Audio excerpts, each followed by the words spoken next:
Assalamu alaikum wa rahmatullahi wa barakatuhu.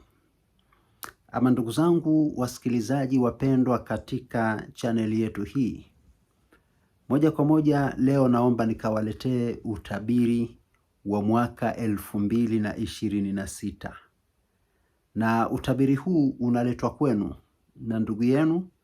Kwa bahati mbaya sana nimechelewa, huwa kila mwaka nafanyaga utabiri tarehe moja, lakini leo nimefanya tarehe 3.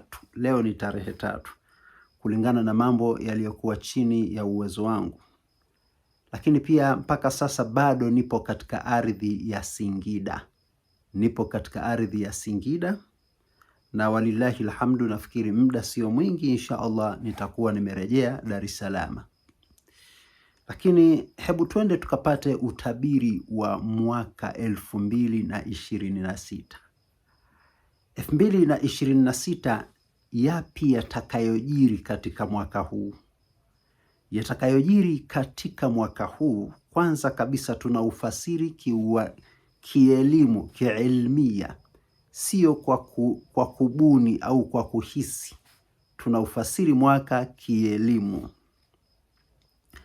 Sasa moja kwa moja hebu twende tukaangalie. Tunasema kwamba takhlilu ilmiya wa adadiya wa zamaniya, uchambuzi wa mwaka 2026 kielimu, kihesabu na kinyakati, ndio leo tunaokwenda kukuletea.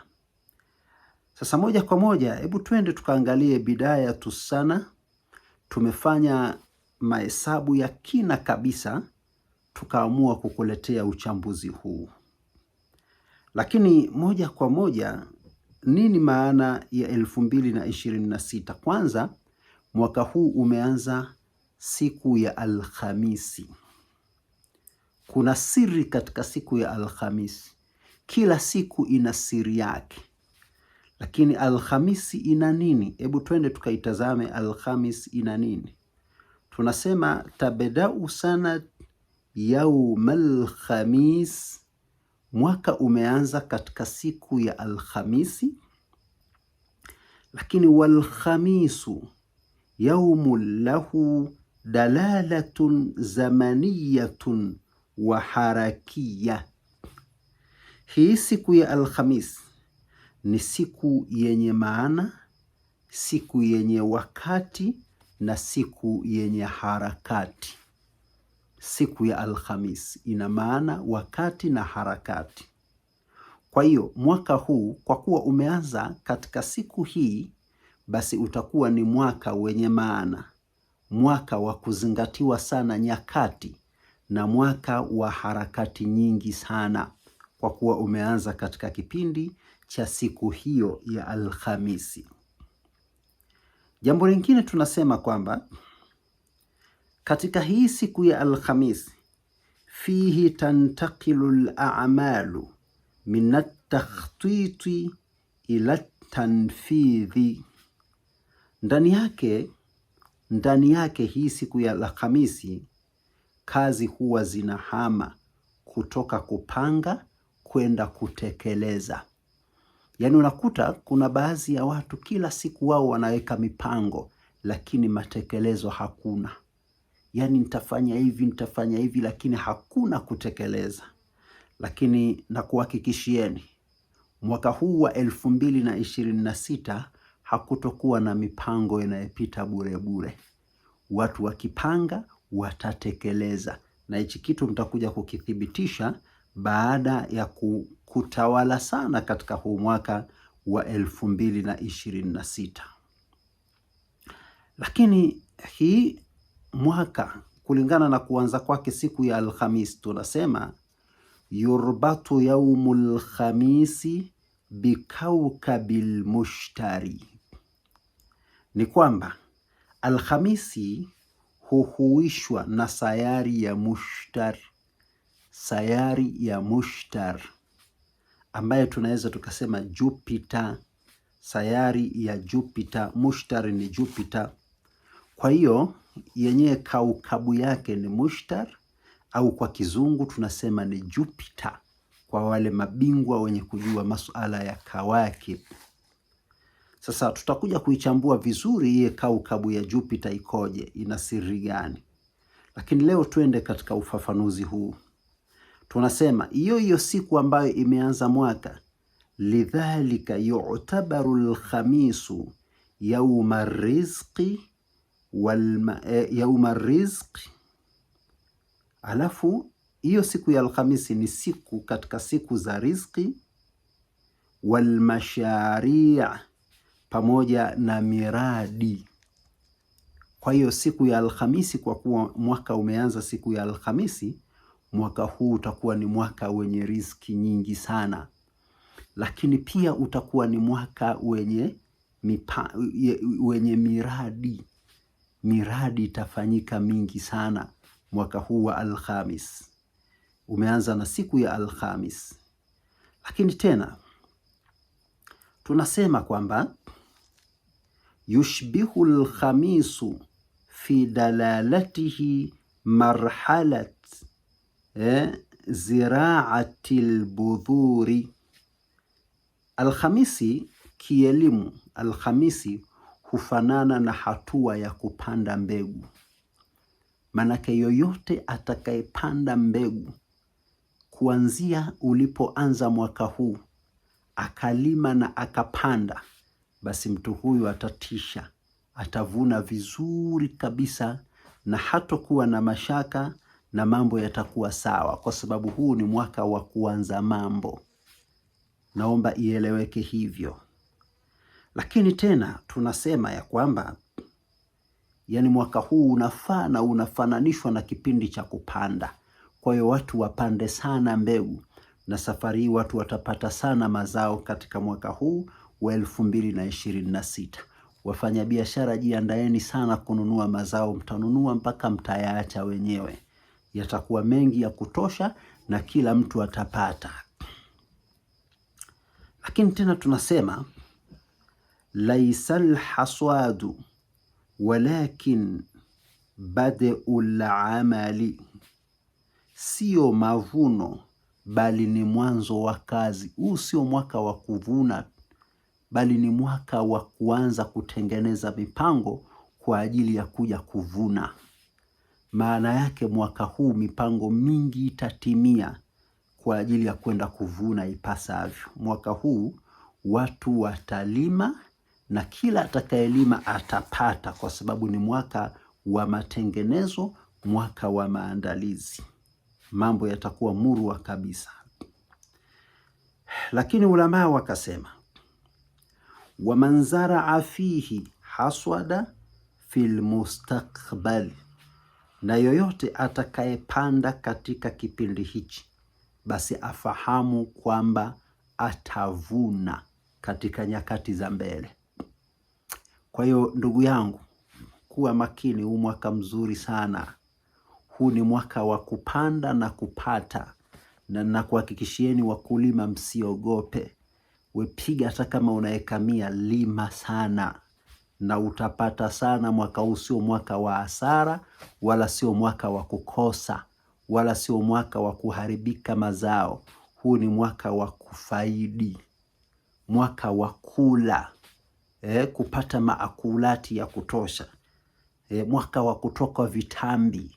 Watu watavuna na watakula sana, ila tutahadhari tusile sana, kama alivyosema Mtume, ma mala ibnu adamiyu wi'aa sharra min batnihi, hakupatapo mwanadamu kujaza mjazo mbaya kama mwanadamu kulijaza tumbo lake. Usile sana, usipende kula sana, kula kidogo ili upate kutengeneza afya yako kuwa bora. Sio mtu unakula mpaka unapita kiasi.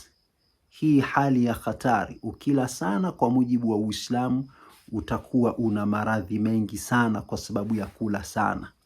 Tumsikilize sana ndugu yetu daktari wetu mkubwa kabisa, Dr. Janabi. Anawashauri sana watu katika hali ya kujibalance katika chakula, na huyu anaendana sana na Mtume Muhammad sallallahu alayhi wasallam. Hebu twende tukaangalie takhlilu al-adadi lisana. Taklili, mahesabu ya mwaka, idadi za mwaka.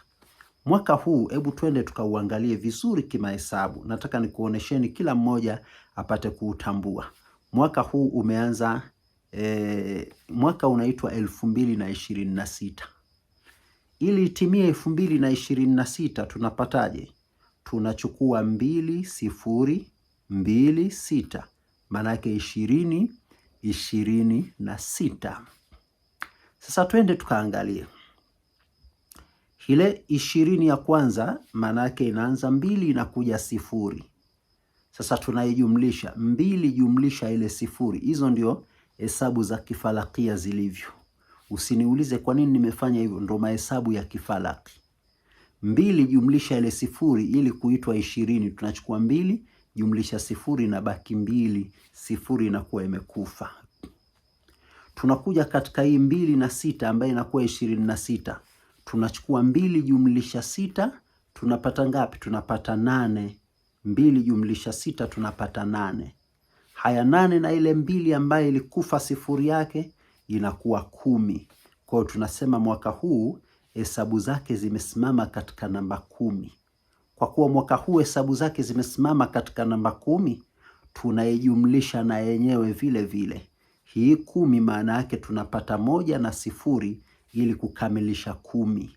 Sasa 1 jumlisha 0 tunapata ngapi? Tunapata 1 ile ile, kwa sababu 0 hamna kitu. Huu mwaka tunauita ni mwaka wa namba 1. Mwaka wa namba 1. Kwa kuwa ni mwaka wa namba 1, ulamaa wanaifafanua vipi namba 1 iliyosimama katika mwaka? Tunasema hiya sanatu raqamin wahid, ni mwaka wa namba 1, lakini kadhalika maana raqam wahid ilmiya, maana ya namba 1 kielimu katika mwaka. Arraqam wahid yadullu ala albidayati walqiyada. Namba 1 huashiria mwanzo wa uongozi. Mwaka huu utakuwa na uongozi thabiti sana. Uongozi utasimama imara sana, sio kwa rais, sio kwa mawaziri, sio kwa wabunge. Yani kila kiongozi atasimama thabiti katika uongozi wake. Hata kina baba katika majumba yao wataongoza vizuri pia vile vile. Huu ni mwaka wa uongozi. Uongozi utakuwa imara sana. Lakini pia mwaka huu tunasema kwamba wa huwa raqamul qarari. Raqamul qarari la raqamul intidhari. Mwaka huu ni mwaka wa namba ya maamuzi na si mwaka wa kusubiri. Yani kila mtu atakuwa na maamuzi na wala hatarudi nyuma. Kila mtu atakuwa na maamuzi ya haraka sana mwaka huu. Maamuzi yatakuwa ni makubwa sana. Lakini tunasema tena wa huwa raqam kasiril andhimatil qadima. Tunasema ni namba ya kuvunja mifumo ya zamani. Mwaka huu shughuli zote za zamani nyingi zitakufa, zitaanza shughuli mpya. Kwa nini? Kwa sababu ni mwaka uliosimamia namba 1. Namba 1 ni kuanza mambo ya nyuma, yanapita yanakwenda ya mbele. Na ndio pale wakasema tunasema kwamba ijtima'ul khamis ma'ar raqami wahid yadullu ala bad'i marhalatin jadidatin qawiya. Kuungana kwa Alhamisi na mwaka wa namba 1, hili jambo huashiria mwanzo mpya wenye nguvu, kwa sababu Alhamisi imekutana na 2020 na 26 ikasimama katika namba 1. Kwa hiyo 1 jumlisha Alhamisi manake ni mwaka wenye nguvu kubwa sana.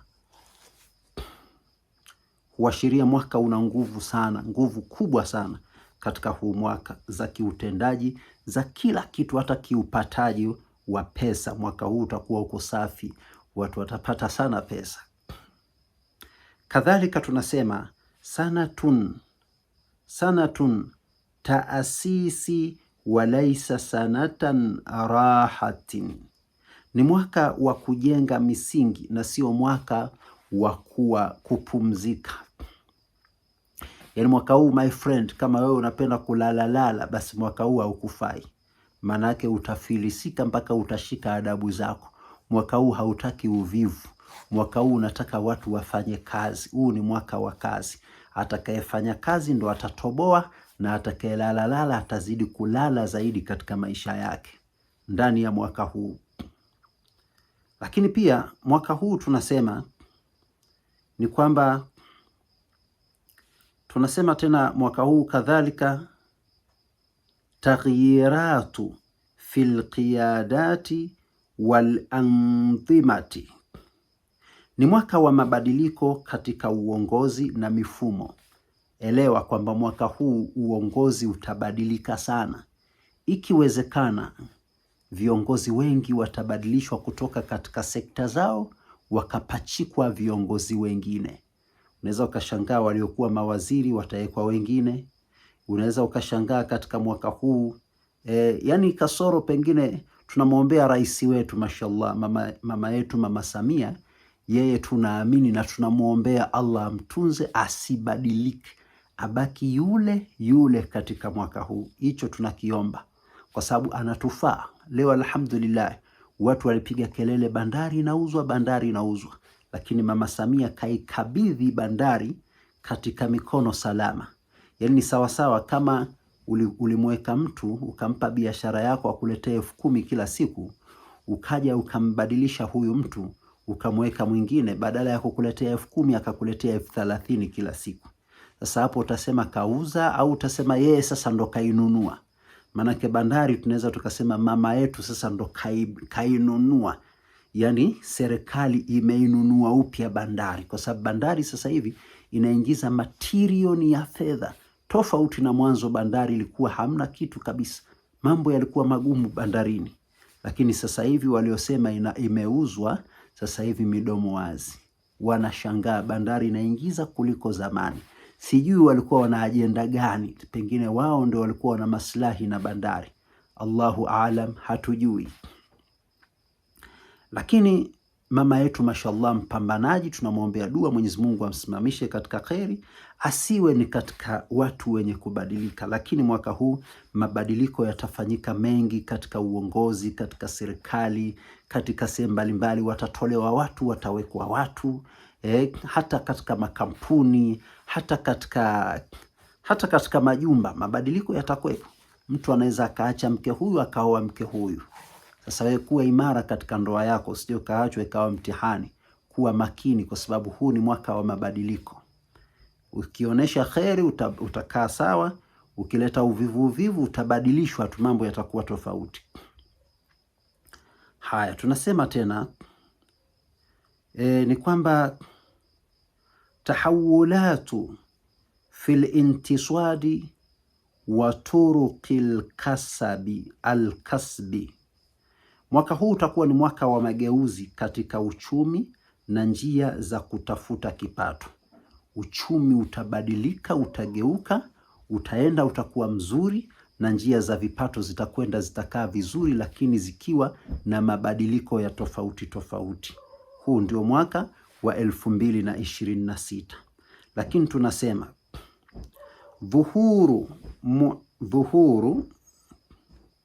dhuhuru mihanin jadidatin wa ikhtifaun ukhra, kazi mpya kuibuka na nyingine kutoweka. Katika mwaka huu mambo mengi yatabadilika, hata kazi zitajitokeza mpya na zingine zitafutika. Yaani inawezekana kuna baadhi ya kazi zitakwisha alafu zitaibuka zingine mpya katika mwaka huu. Tazameni, subirini, mtayaona yote haya inshallah, kwa sababu sisi hatuuchambui mwaka kibubusa, tunauchambua mwaka kielimu. Mimi binafsi ni mwanafunzi wa almarhum Sheikh Yahya Hussein. Sheikh Yahya Hussein alisomesha watu mambo mawili: Qur'ani, ilmu al-maqamat, pamoja na ilmu tibbi, elimu ya kitiba. Kwa hiyo mimi nilisoma vote viwili, ilmu al-maqamat alafu na ilmu ya tiba, zote mbili nilichukua. Kwa hiyo nimepiga zile nahawandi, ajemi, swaba, rasti, nini sijui, hijazi, bayati, Kurdi na vitu vingine, lakini bado na huku katika Twiba. Kwa hiyo tunaangalia yeye ndo alikuwa ni mnajimu mkuu, mtabiri mkuu Afrika Mashariki na Kati, na sisi ndo vijana wake tuliobakia tukachukua makamu yake. Mashaallah, tunakwenda vile vile kama alivyokuwa anakwenda mzee wetu Sheikh Yahya Hussein, babu yetu huyu, hatari sana.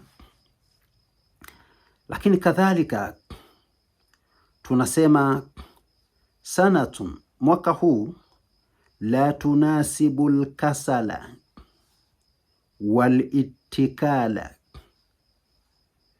mwaka huu haunasibiani na watu wavivu au watu wenye kutegemea watu, yani wale watu machawa.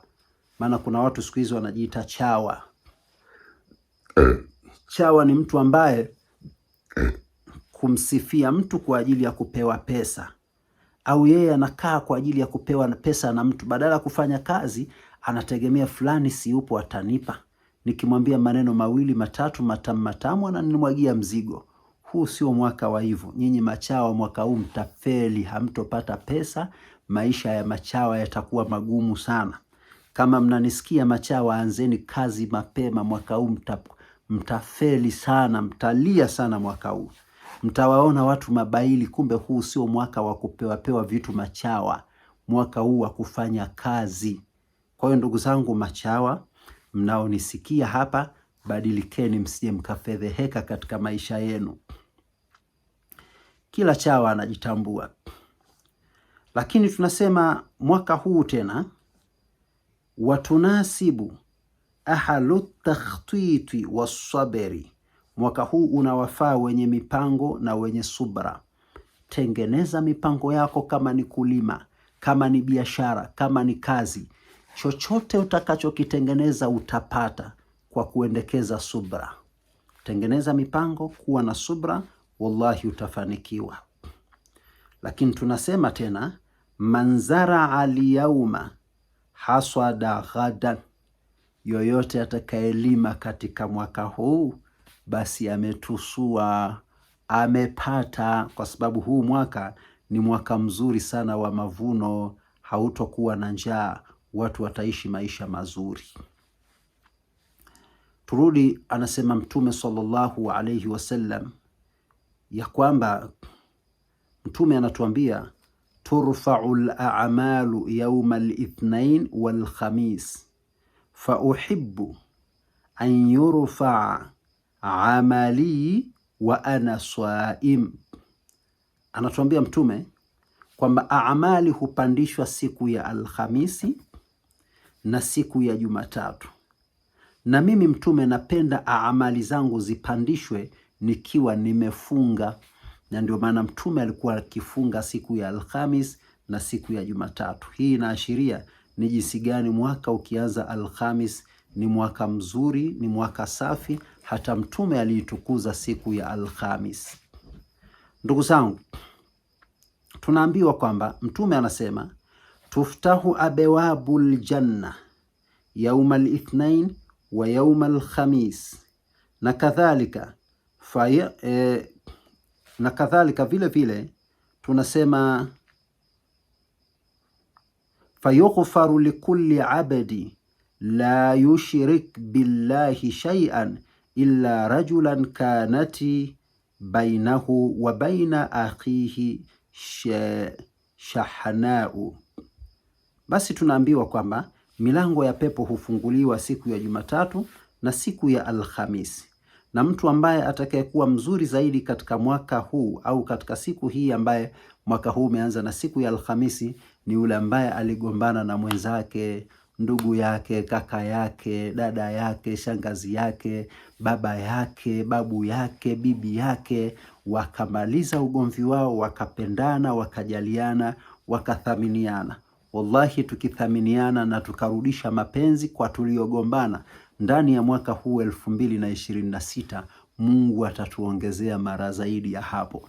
Juzi kati nimewashangaa dada zangu mimi, walikuwa wamegombana, walikuwa wana ikhtilafu fulani, lakini ghafla nikashangaa wanapigiana simu. Utafikiri kuna ilhamu wameipata kwa Mungu kwamba ndani ya mwaka huu sameheaneni, kaeni vizuri, amalizeni matofauti yenu. wamemaliza tofauti zao mashallah, na wamekunjua nafsi zao, alhamdulillah. Yani Mungu automatically kawapa ilhamu, huu ndio mwaka wa kumaliza tofauti zenu ili maisha yenu yakunjuke. Kwa hiyo hapo tunamaliza na hadithi ya Mtume ambaye inasema maneno haya. Tunaeleza kwa mujibu wa kitabu ambacho tumefafanua yote haya mashallah, na mambo yamekuwa safi na salama. Hapa tumeuchambua mwaka kwa staili hii, lakini inshallah tutafanya video yetu part 2, tutauelezea mwaka tena huu kwa mfumo wa kinyota. Hapa tumeuelezea kwa mfumo wa kimahesabu, na inshallah video part 2 yake itakuja kwa mfumo wa kinyota. Usiache kusubscribe, usiache kushare, usiache kulike, lakini pia comment, sema je, unataka tukuletee utabiri wa mwaka part 2 au unaridhika na hichi kilicholetwa inshallah. Leo ni tarehe 3 biidhnillahil karim, mkiwa sawa kuanzia tarehe 4 au 5 au 6 au 7 tutaleta utabiri tena mwingine wa kinyota. Tuje tufafanue sasa dunia inakwendaje na nini yatakayotokea kwa mifumo ya kinyota kupitia mwaka huu. Kufikia hapo niseme usikilizaji mwema, tunakuombeeni dua, mfanye vizuri katika usikilizaji wenu, na Allah awawezeshe muweze kuyapokea na kuyafanyia kazi tuliyowaletea.